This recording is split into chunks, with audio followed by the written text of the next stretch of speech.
성령 하나님, 이 시간도 우리를 감동하여 주시고 우리에게 필요한 말씀으로 채워주시고 우리를 향한 주님의 음성 듣게 하여 주옵소서. 예수님의 이름으로 기도합니다. 아멘. 오래전에 인터넷에서 본 글입니다. 유머 컨설턴트 최규상 씨가 있는데 그분은 이렇게 소리내어서 기도했다고 합니다. 오늘 만나는 사람을 사랑할 수 있게 해주시고, 그럴 수 없다면 좋아하게 해주시고, 그럴 수도 없다면 장점만 보게 해주세요. 늘 이런 기도를 하고 일에 임했다고 합니다. 참 멋있는 기도 아닙니까? 저도 이렇게 기도해 보니까 참 은혜가 되더라고요. 성령의 감동도 있고 또 마음도 따뜻해지고 아주 좋습니다. 마치 추운 겨울날에 그 따뜻한 우유 한 잔 마실 때 느껴지는 그런 삶의 온기 같은 거, 이런 것들을 느낄 수가 있었어요. 여러분도 아침에 눈을 뜨시면 때로는 수시로 이런 기도 해보시기 바랍니다. 하루의 출발이 가벼워질 겁니다. 하나님, 오늘 만나는 모든 이들을 사랑하게 해주시고, 그럴 수 없다면 뭐하게 해주시고 좋아하게 해주시고, 그럴 수도 없다면 뭐라고요? 장점만 보게 해주세요. 우리가 날마다 이런 기도를 하고 살아간다면 마음이 얼마나 훈훈할까요? 또 이렇게 살아가는 것이 우리 그리스도인들의 모습이지 않는가라는 생각을 하게 됩니다. 꼭 기도해 보시기 바랍니다. 정말 하나님의 그 위로하심이 뭔가 이렇게 마음의 든든함도 채워지는 것들을 경험하게 될 겁니다. 하나님께서 형 에서의 눈을 피해 착잡함과 두려운 마음으로 그 낯선 광야에 잠들어 있는 야곱을 찾아가셔서 그를 위로해 주셨습니다. 아브라함과 이삭에게 복을 주었던 것처럼 야곱에게도 복을 주실 것이며 이 일이 이루어질 때까지는 반드시 함께 하실 것이다 라고 약속해 주셨어요. 여러분, 이 약속을 부여받은 그 야곱의 얼마나 힘을 얻었겠어요. 이 만남이 너무나 감격스러웠던 야곱은 그곳 이름을 베델, 하나님의 집이라고 부르고 돌을 세워 기념했습니다. 사람은 누구나 특별한 일을 경험하면 그것을 간직하고 싶어 하고요, 기념하고자 하는 마음이 있습니다. 그래서 돌을 세워 기념한 것입니다. 여러분들은 그런 경험 있지 않습니까? 여러분, 그 유명한 관광지 가면 마지막 나올 때 어디를 들려야 돼요? 네, 제가 굉장히 어려운 질문하고 있나요? 네, 기념품 가게 들립니다. 기념품 가게 들리면 잠깐 돈이 없어서 그렇지 호주머니가 좀 있으면 막 사오고 싶어요. 저도 이번에 이스라엘 갔을 때 막 많이 사왔어요. 히브리어 써진 걸로. 네, 우리 집에다 걸어놓고 다음에 우리 집 오시면 한번 보여드리겠습니다. 뭔가 의미 있게 다가오면 그것들을 가져가고 싶고 또 기록하고 싶고 간직하고 싶은 마음들이 있는 거죠. 그래서 야곱이 이제 그 돌을 세워서 기념하고 출발합니다. 이 하나님의 만남의 사건이 야곱의 인생에 새로운 동력이 됩니다. 그래서 먼 길을 떠날 수 있는 힘을 얻게 돼요. 이 베델에서부터 하란까지는 약 700km 정도 떨어져 있어요. 또 이스라엘 그 중동 지역은요, 낮에 걸을 수 없어요. 너무 뜨거우니까. 그래서 해가 져야만 움직일 수 있거든요. 또 잠도 자야 되잖아요. 그래서 이 정도의 거리는 한 달 이상이 걸립니다. 요즘같이 운동화가 좋은 것도 아니고 호텔이 있는 것도 아니고 여기를 걸어가서 힘을 얻게 된 거예요. 드디어 야곱은 라반이 사는 동네 가까운 곳에 도착했습니다. 하지만 그곳이 어디인지는 정확하게 몰랐습니다.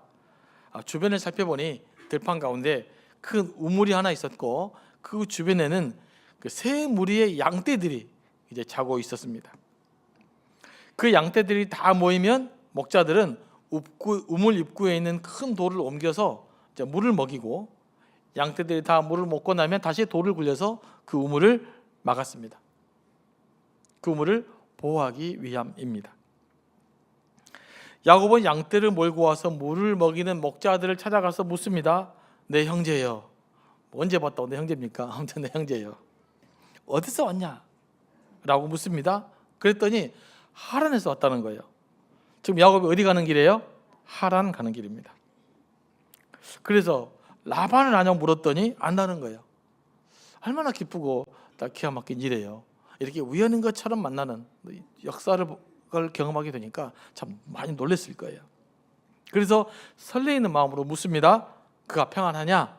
그랬더니 사람들이 라반 집안을 알고 나서 그 사람들 편히 잘 있다. 그러면서 무슨 소식을 전해줍니까? 그 라반의 딸 라헬이 지금 양떼를 몰고 오고 있다라는 소식을 전해줍니다. 이 소식을 들은 야곱은 이제 목적지에 다 왔다는 안도감으로 주변을 살펴보기 시작합니다. 그랬더니 물을 먹기 위해서 우물가에 서성이는 양떼들이 보인 거예요. 그래서 우물을 관리하는 목자를 찾아가서 말합니다. 양떼들이 셋째니까 다 모이려면 시간이 아직도 멀었다.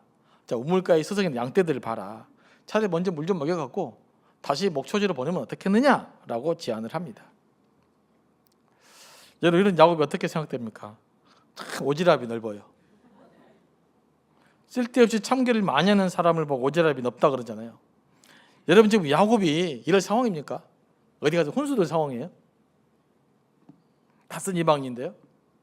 하지만 여기서 드러내는 것은 야곱이 적극적인 성격이 드러나기 시작합니다. 그 동안에는 야곱은 이렇게 적극적인 면을 보여주지 않아요. 하지만 야곱의 말을 들은 목자들 어떻게 반응합니까? 야곱의 말을 듣습니까? 야, 우리 못하겠다. 저 돌이 너무 커갖고 움직일 수가 없어. 이렇게 말합니다. 설령 그 사람들이 그 돌을 움직일 수 있다고 해도 말을 듣겠어요? 여러분 같은 말을 들을까요? 내가 할 수 있어. 근데 생면 부지의 사람이 와가지고 훈수를 둬. 그럼 그 말을 듣고 여러분들 움직일 수 있겠어요? 할 수 있어도 안 해요. 그죠? 기분이 나쁘잖아요. 지가 뭔데 지금 우리한테 와가지고 지금 뭐야? 뭐 그렇게 생각을 하겠죠. 실제로 또 이 우물을 막는 돌은 좀 큰 돌이었다고 그래요. 한 사람이 움직이는 버거운 돌. 뿐만 아니라 그 돌을 함께 움직이는 것은요, 그들의 관습이었어요. 양떼를 치는 목자들의 관습이 뭐냐면 양떼들이 흩어졌을 때 흩어져 있다가 한꺼번에 모였을 때 물을 먹이는 거예요. 사실 아무나 와서 양떼를 데리고 돌을 굴리고 물을 먹이면 그 우물이 어떻게 되겠어요? 우물이 남아나겠어요? 그래서 나름대로 이 약속이에요. 우물을 제대로 보존하기 위한 공동 우물이니까 목자들이 다 함께 모여서 힘을 합쳐서 우물에 돌을 굴리고 양떼들이 다 먹을 수 있도록 하기 위한 거예요. 근데 야곱은 이런 문화를 모르면서 그냥 성급하게 판단한 거예요. 아, 양떼들 있으면 물 좀 주지 왜 저러나. 그러면 안 되는 거였던 거죠. 이런 그 문화를 모르고 성급하게 판단한 겁니다. 우리도 이런 실수할 수 있습니다. 한 사람이 행동하는 배경에는요, 그들이 살아온 어떤 문화가 있어요. 그래서 그런 문화를 이해하지 못하고 함부로 판단하면 아주 실수를 많이 하게 돼요. 매우 위험하게 됩니다. 그래서 여러분 말할 때는요, 신중하게 말하는 것이 좋습니다. 왜 이런 말 있잖아요. 우리말에 말 안 하고 있으면 중간이라도 간다. 그 말 이해되십니까? 말 안 하고 있으면 중간이라도 갈 수 있어요. 그런데 말 잘못해가지고 문제가 일어납니다. 말 실수해서 문제가 일어나죠. 말 안 해서 일어나는 문제는 별로 없어요.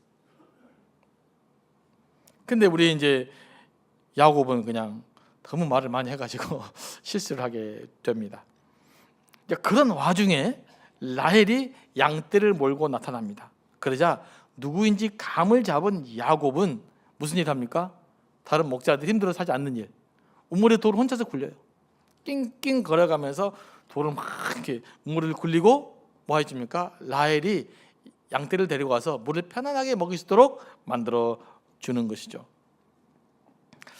이미지 관리 차원에서 또 자신의 성실함을 라헬에게 보이고 싶은 의도도 있을 것입니다.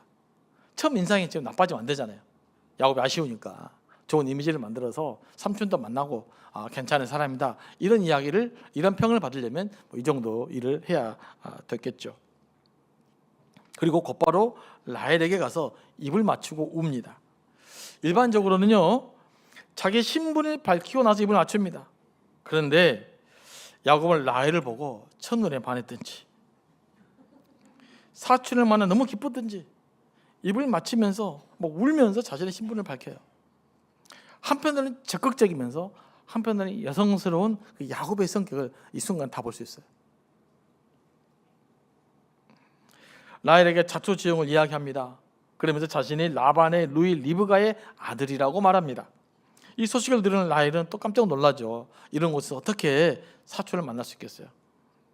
아버지에게 달려가서 이 일을 말합니다. 이 소식을 들은 라반 역시도 야곱을 맞이하기 위해서 급히 달려옵니다. 참 장면들이 낯설어요. 두 가지 이유 때문이겠죠. 첫째는 동생 리브가의 아들을 만난다는 것이 큰 기쁨이었을 것입니다. 나이가 들어가면요, 그 친척을 만난다는 것이 실은 큰 기쁨입니다. 잘 찾아오지 않기 때문에. 그래서 연세가 들수록 친척 만나는 거 좋아해요. 물론 시간이 없어서 그렇지면 모르지만 좋아합니다. 여러분 주변에 어르신들 있으면 사실 저도 잘 못합니다만은 잘 찾아가는 거 좋습니다. 찾아가 주세요. 그럼 좋아해요. 기쁨이 있는 거예요.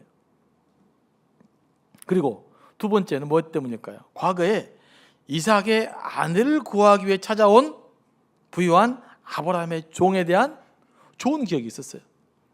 무슨 기억이 있었습니까? 아브라함의 종이 리브가를 데려가면서 엄청난 결혼 지참금을 주고 가요. 그러니까 그냥 이게 수지가 맞은 거죠. 혹시 야곱도 그러지 않을까? 아마 그런 생각을 했을 것 같아요. 그래서 그냥 다름질 치면서 야곱을 맞으러 나온 것입니다. 하지만 야곱을 보는 순간 아마 실망을 했을 것 같아요. 그래서 야곱이 그동안에 라반에게 지금까지 일어났던 일들을 상세하게 말해줍니다. 당신의 얼굴을 모르는 사이였기 때문에 이야기를 들어봐야 그 신분을 확인할 수 있었습니다. 야곱의 말을 들어보니까 자기 조카가 맞아요. 그래서 라반은 야곱을 자기 집으로 초대해서 그곳에 거하게 됩니다. 그렇게 해서 야곱은 한 달 동안 라반의 집에 머물게 됩니다. 하지만 야곱은 그냥 놀지 않고 라반의 일을 거들어 줍니다. 이렇게 지금 야곱은 상당히 적극적이고 성실한 모습으로 살아갑니다. 이전과는 다른 모습이 보여지고 있어요. 베델에서 하나님을 만난 이후에 뭔가 든든해진 거예요. 그리고 일도 잘했던 것 같습니다. 사람은요, 미래가 불안할 때보다 미래가 보장될 때 훨씬 더 열심히 일합니다. 미래가 불안해서 열심히 해서 미래를 안정을 구축한 것이 아니라 오히려 미래가 보장됐을 때 더 최선을 다하게 돼 있어요. 그래서 이 하나님의 약속을 붙들고 있는 사람이 성실하게 살아가는 거예요. 이 땅에 우리가 열심히 이 땅에 살면 잘 살아가려면 미래가 보장된 하나님의 나라에 대한 약속을 붙들 수 있어야 될 줄로 믿습니다.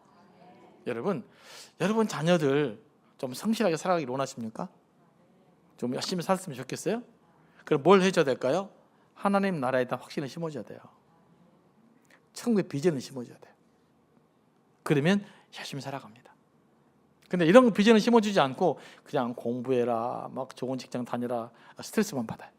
그래서 아이들이 어렸을 때부터 그런 비전을 꿈꾸며 살아갈 수 있도록 자꾸 하나님의 약속을 좀 붙든 훈련 이런 것들을 해야 될 줄로 믿습니다. 이런 야곱의 삼촌 라반의 눈을 들었겠어요, 안 들었겠어요? 들었겠죠. 그럼 참 쓸만하다 이런 생각이 들었을 겁니다. 이런 야곱을 보고 라반은 아무리 친척이라도 그렇지 어찌 공짜로 일을 시키겠느냐, 내가 품삯을 주겠다 이렇게 말을 합니다. 품삯을 어떻게 하면 좋겠냐고 야곱에게 물었더니 야곱이 자신의 생각을 또 솔직하게 말하죠. 삼촌, 제가 7년 동안 일해줄게요, 공짜로. 대신에 삼촌 딸 라헬을 저에게 주세요, 이렇게 말합니다.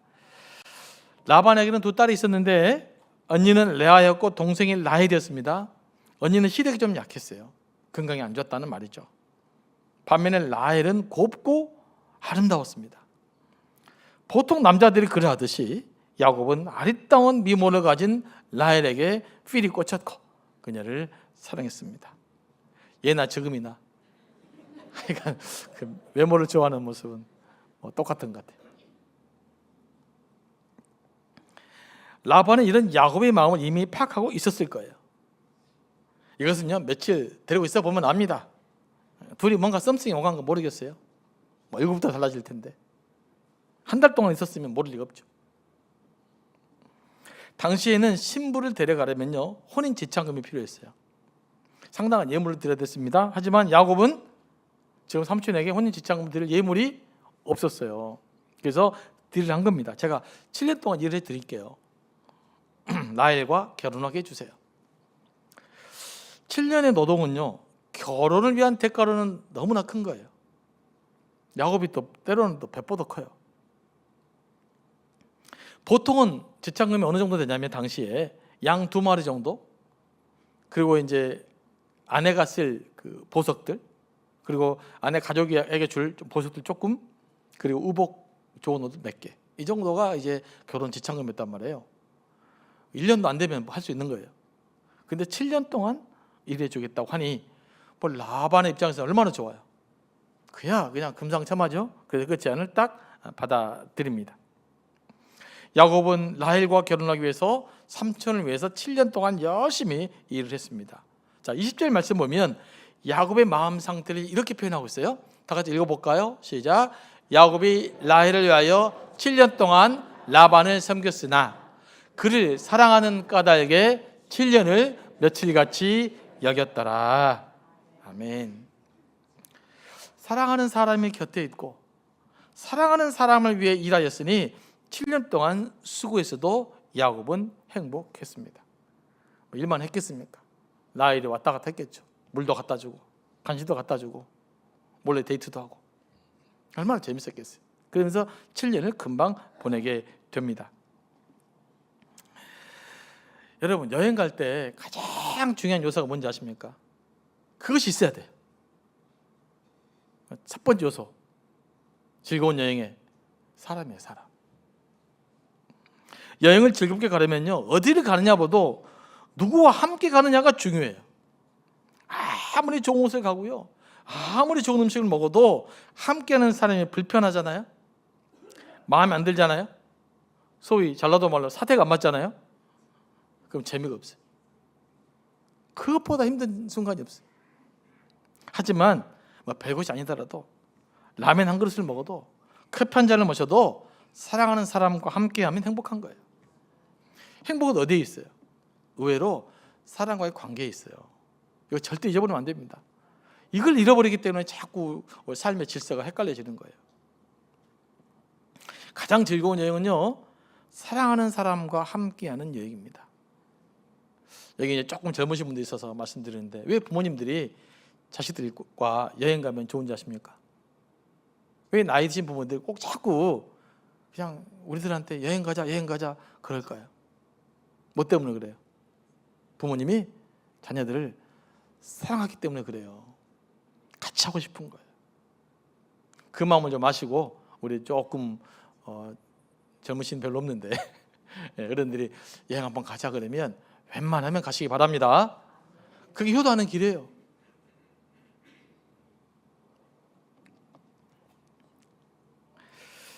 우리가 신앙생활 할 때도 마찬가지입니다. 신앙생활 할 때도요 교회 생활이 재미있으면 어떻게 될까요? 사랑하는 사람들이 많아야 돼요. 여러분이 사랑하는 사람들이 이곳에 많잖아요. 그럼 이곳이 재미있는 공동체, 행복한 공동체가 되는 거예요. 교회에서 봉사하고 수고하다 보면요 지치고 힘들 때가 있어요. 뭐 때문일까요? 주로 두 가지 때문입니다. 첫째는 하나님을 사랑하는 마음이 식었기 때문입니다. 우리와 가장 친밀한 사랑에 주고받는 인격적 대상이 누구예요? 하나님이신데, 하나님에 대한 사랑이 식어지면 그때부터 문제가 생기기 시작해요.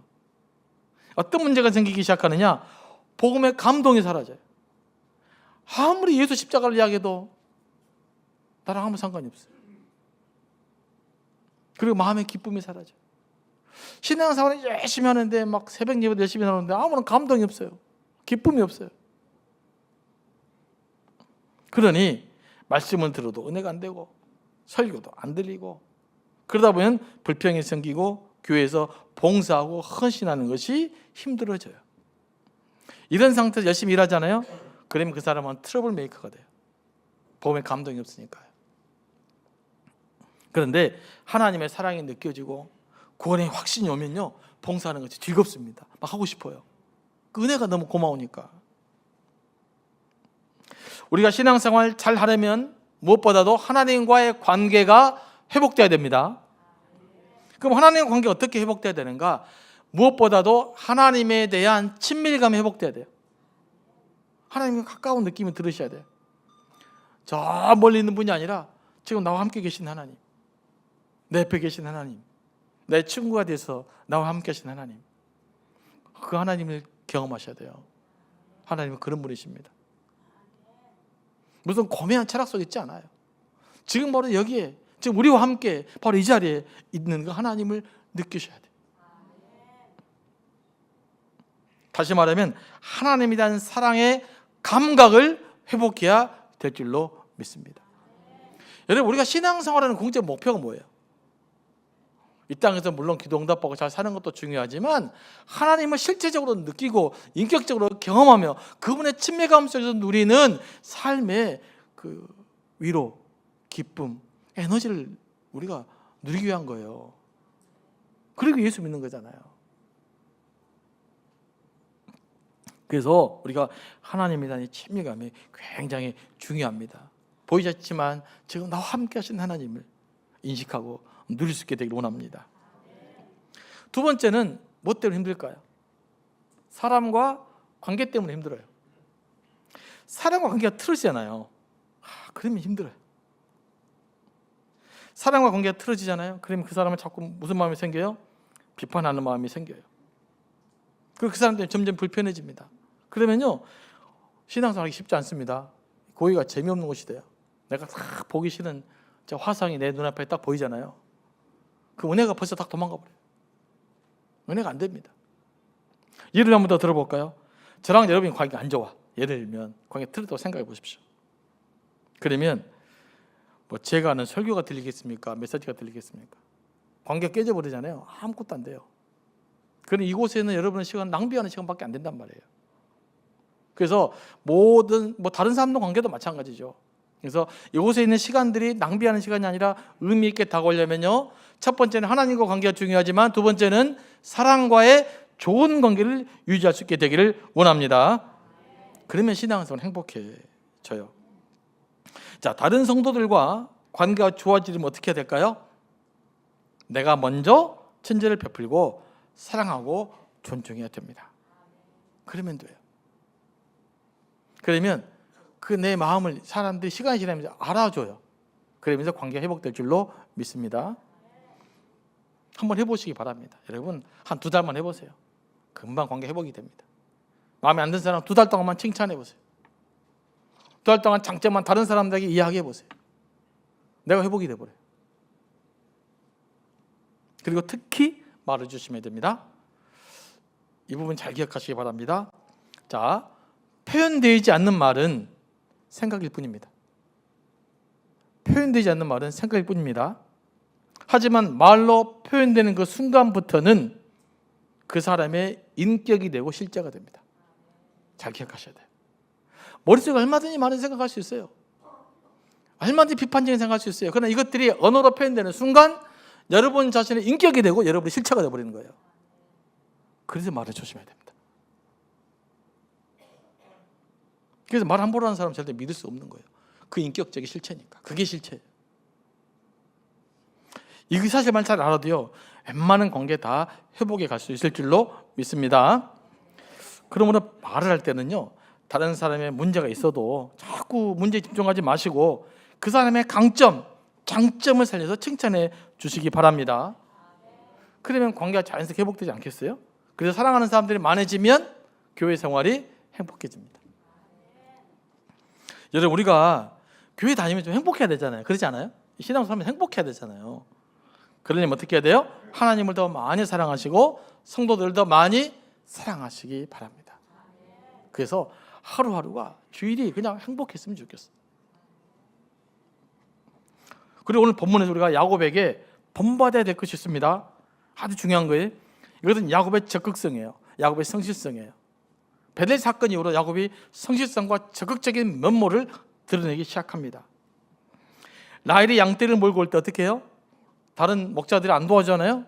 그런데 그 무거운 돌을 낑낑거리면서 어쨌든 옮겨내고 양으로 하여금 물을 먹을 수 있도록 만들어준 거예요.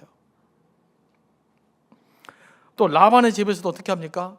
열심히 일하잖아요. 여러분, 멀리서 방문한 친척은요, 한 달 정도는 놀고 먹을 권리가 있어요. 원래 그 당시 문화가 그래요. 그런데 이 한 달 동안에 야곱이 뭘 합니까? 내가 삼촌집에 왔기 때문에 좀 쉬어야겠다. 내가 한 달 동안 고생했으니까 좀 쉬어야겠다. 이렇게 생각하지 않고 눈에 보이는 일을 하기 시작한 거예요. 삼촌을 도와주기 시작한 겁니다. 여러분, 이런 성실함이 당연히 라반의 마음에 들 수밖에 없지 않겠어요? 뿐만 아니라 야곱은요, 자기가 원하는 것을 분명하게 말합니다. 명확하게 말할 수 있어야 돼요. 말을 돌려서 말하면 못 알아먹습니다, 보통. 부부간의 싸움이 대부분 그것 때문에 일어난 거잖아요. 아내가 남편에게 뭔가를 열심히 말했어. 그 남편이 못 알아먹어. 그래서 화가 나죠. 그러잖아요. 그래서 말은요, 돌리면 잘 못 알아먹습니다, 원래. 그래서 부드럽게 정확하게 말하는 것이 좋아요. 지금 야곱은 자기 이야기를 명확하게 이야기하잖아요. 그리고 그것을 얻기 위해서 적극적으로 열심을 내서 일을 합니다. 하나님은 이렇게 긍정적이고 적극적인 사람에게, 성실한 사람에게 복을 주십니다. 우리 예수 믿는 사람들은요, 무슨 일을 하든지 긍정적이고 적극적인 자세로 일해야 됩니다. 여러분이 맡은 일은요, 다른 사람보다 더 성실하게 감당해야 돼요. 이게 예수 믿는 사람들이 살아가야 될 삶의 방법이에요. 직장생활에서 열심히 일하시기 바랍니다. 연구하는 사람부터 열심히 연구하셔야 돼요. 뭐든지 성실을 다해서 열심을 다해서 일을 하셔야 됩니다. 하나님은요, 게으른 야곱을 복을 주시지 않으셨어요.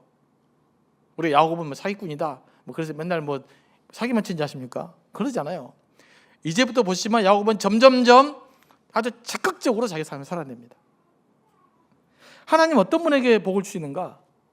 긍정적이고 적극적이고 성실한 사람들에게 복을 주게 되어 있어요. 아니면 게으른 사람, 예수를 믿잖아요. 그러면 성실한 사람으로 바뀌어요. 부지런한 사람으로 바뀌어요. 적극적인 사람으로 바뀌어요. 그 다음에 복을 주셔요. 자, 성경의 어떤 복도요, 그냥 받지 않아요. 게으른 상태로 받지 않아요. 우리를 훈련시키시고 또 우리를 연단시켜 가셔서 우리를 그 일을 감당할 만한 영향력을 갖춘 다음에 거기에 맞는 복을 주시는 것입니다. 하나님이 여러분의 복을 주시기를 원하십니다. 그래서 여러분을 연단시켜 가는 거예요. 하나님 어떻게 우리에게 복을 주시는가? 우리의 원한 부분은 훈련시키고 우리의 긍정적인 면은 강화시키는 거예요. 이게 하나님 우리에게 복을 주시는 방법입니다. 그래서 우리의 원한 부분은 잘라내고 우리의 강점을 강화시켜서 그로 인해서 그 일에 대한 탁월한 능력을 발휘하게 함으로써 우리에게 복을 주시는 분이신 줄 믿으시기 바랍니다. 그러니까 자꾸 하나님을 품고 살아가면 그 사람이 이 세상에서 복을 받고 살아갈 수밖에 없는 거예요. 삶의 방식이 다르잖아요. 이 다른 삶의 방식을 우리가 빨리빨리 체득하는 것이 중요합니다. 성경에 수많은 나온 사람들이 그러잖아요. 아무리 소극적인 사람일지라도 하나님을 만나면 열정이 생기고 긍정적인 마인드가 생기고 담대하고 적극적이 될 줄로 믿습니다. 그래서 여러분에게 주어진 삶도 좀 적극적으로, 하나님은 더 성실하게 좀 진심을 다해서 최선을 다해서 살아낼 수 있게 되기를 원합니다. 그래서 하나님의 축복의 통로로서 풍성한 삶 누리며 살게 되기를 원합니다.